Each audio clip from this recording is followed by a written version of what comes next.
लखनऊ राज्य कर्मचारी संयुक्त परिषद उत्तर प्रदेश की केंद्रीय कार्यकारिणी की बैठक, जिसमें संबद्ध संगठनों के अध्यक्ष, महामंत्री, जनपद शाखाओं के अध्यक्ष, मंत्री एवं संयुक्त परिषद की केंद्रीय कार्यकारिणी के पदाधिकारी शामिल हुए। संयुक्त परिषद के अध्यक्ष JN तिवारी की अध्यक्षता में लखनऊ में संपन्न हुई बैठक में 100 से भी अधिक पदाधिकारी उपस्थित थे। बैठक के बाद प्रेस वार्ता को संबोधित करते हुए संयुक्त परिषद के अध्यक्ष JN तिवारी ने अवगत कराया कि आज की बैठक में 20 जनवरी के विधानसभा पर धरना प्रदर्शन एवं घेराव कार्यक्रम पर उपस्थित पदाधिकारियों ने अंतिम मोहर लगा दिया है। उन्होंने कहा कि 20 जनवरी को प्रदेश के विभिन्न विभागों से 20,000 से भी अधिक कर्मचारियों ने विधानसभा पर घेराव करने का एवं धरना प्रदर्शन कर मुख्यमंत्री को ज्ञापन देने का आश्वासन दिया है। JN तिवारी ने बताया है कि आउटसोर्स कर्मियों के न्यूनतम मानदेय पर अभी तक कोई स्पष्ट स्थिति नहीं बनी है। राज्य कर्मचारी संयुक्त परिषद की आज एक कार्यकारिणी की बैठक भी हम लोगों ने रखी थी। यहाँ पर कार्यकारिणी की बैठक सुबह 11:30 बजे चल रही है, वो करीब 2:30 बजे तक चली है। उसके बाद हम लोगों ने एक प्रेस वार्ता भी रखी थी।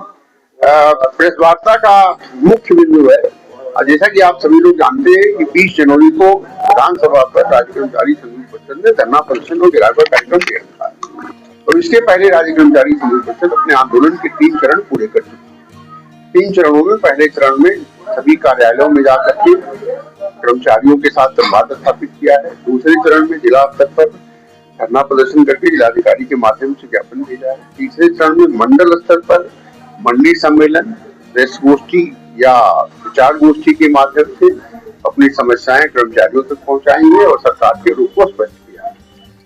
अब चौथा चरण हमारा आया है। चौथे चरण में 20 जनवरी को विधानसभा पर धरना प्रदर्शन हो गया।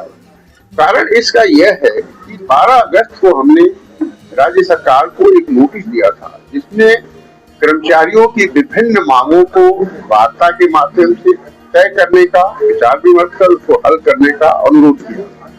उसमें मुख्य रूप से जो आउटसोर्स कर्मचारी हैं उनके लिए जो निगम बना है, निगम का लाभ धरातल तक पहुंचाना। अभी तक कर्मचारियों को निगम का लाभ नहीं मिल रहा है, उनको न्यूनतम मानदेय नहीं मिल रहा है। वो है जो हमारे संविदा कर्मचारी हैं, 2001 के बाद से उनकी विनियमितीकरण की कोई नियमावली नहीं हुई। 2016 में एक नियमावली जारी हुई थी, जिसमें 2001 तक के कर्मचारियों को नियमित किया गया था। उसके बाद 2 टर्म ये सरकार आ चुकी, लेकिन कोई नियमावली बनी नहीं है। जबकि संविदा कर्मियों, आउटसोर्स और चार्ज कर्मियों, दैनिक वेतन भोगी कर्मचारियों के नियमितीकरण की नियमावली समय समय पर जारी होती रही है।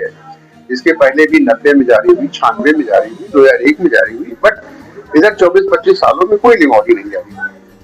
वो नहीं, खाली पद पड़े हुए हैं, उन पदों को भरा नहीं जा रहा है, प्रमोशन नहीं हो रहा है, सरकारी कर्मचारियों के ऊपर काम का बोझ बढ़ता जा रहा है, वेतन विसंगतियां जो कर्मचारियों की हैं उनका निवारण नहीं हो रहा है। परिवहन निगम में निजीकरण चरम पर है, वहां पर सारा कुछ प्राइवेट प्लेयर को दे रहे हैं, उससे वहां के कर्मचारी की स्थिति बहुत खराब हो गई। टग्गा मारी से फुर्सत नहीं है। जो 10% मार्ग इनके पास रखे हुए हैं उन पर टग्गा मारी चल रही है, सरकार उस पर नियंत्रण नहीं कर पा रही है। मृतक आश्रितों की भर्ती उनके यहाँ नहीं हो रही है। ये सारी समस्याएं हैं। समाज कल्याण विभाग में हमारी 1100 करीब संविदा शिक्षक हैं, उन संविदा शिक्षकों का नियमितीकरण नहीं हो रहा है, जबकि वो सरकार की योजना के अंतर्गत नियमित पदों पर विज्ञप्ति निकाली गई, उस पर चयन समिति बनी गई और चयन समिति के माध्यम से वो चयनित होकर के आए हैं। उनको उनके पद का न्यूनतम वेतन मैट्रिक्स और यहाँ तक कि कर्मचारियों को मिलने वाला महंगाई भत्ता मिल रहा है। सब कुछ सरकारी कर्मचारियों को सुविधाएं मिल रही, फिर भी उनको नियमितीकरण नहीं कर रहा। भाई क्या दिक्कत है? उसमें एक पैसे का आपको वित्तीय लाभ नहीं देना है, कुछ भी नहीं खर्च होना है, लेकिन फिर भी नियमितीकरण आप लटकाए खड़े हुए। ये सब मुद्दे हैं। कैशलेस इलाज के लिए उन्होंने जारी कर दिया। PGI वगैरह में इतनी लंबी लाइन है, कर्मचारियों को कैशलेस इलाज की सुविधा नहीं मिल रही है। आशा बहुएं हैं, उनको जीने लायक वेतन है, उनके लिए 18,000 न्यूनतम मानदेय की हम लोग बात कर रहे हैं। इन सब मुद्दों को लेकर के परिवहन निगम है, परिवहन निगम का एक छोटा सा पार्ट नगरीय परिवहन है, उसमें जो संविदा चालक परिचालक है उनको निकाल दिया है, वहाँ अपने सब प्राइवेट बसें लगा दी है, वो भी रोजगार हो गए। इन सारी समस्याओं को लेकर के हम लोग बार बार सरकार से एक प्रयास कर रहे हैं, माननीय मुख्यमंत्री जी से भी अनुरोध कर रहे हैं कि इस पर आप ध्यान दीजिए और वार्ता करा कर समस्याओं का समाधान करिए। लेकिन सरकारी अधिकारी सरकार और कर्मचारी के बीच एक दीवार बनकर खड़े हुए हैं, संवादहीनता बनाए हुए हैं और उस संवादहीनता के चलते कर्मचारी और सरकार बिल्कुल अलग अलग होते चले जा रहे हैं। और यही सरकारी कर्मचारियों का हमें लग रहा है उद्देश्य है चुनाव आ रहा है, इस चुनाव में हमको लग रहा है कि सरकारी कर्मचारी जो उच्च प्रशासनिक तबका है वो सरकार के हित में काम नहीं कर रहा है। बट हम लोग सरकारी कर्मचारी, हमें जनता के साथ जुड़े रहना है, जनता के साथ हमारी जवाबदेही है, सरकार के साथ हमारी जवाबदेही है।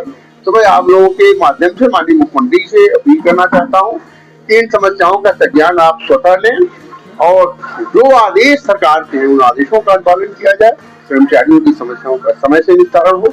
अगर समय से निस्तारण नहीं हुआ तो प्रदेश में करीब 2 करोड़ 40 लाख सरकारी कर्मचारी और अन्य कर्मचारियों के जो मतदाता है, वोटर है, वो ये निर्णय करने पर विवश हो जाएंगे कि उनको चुनाव में करना क्या है।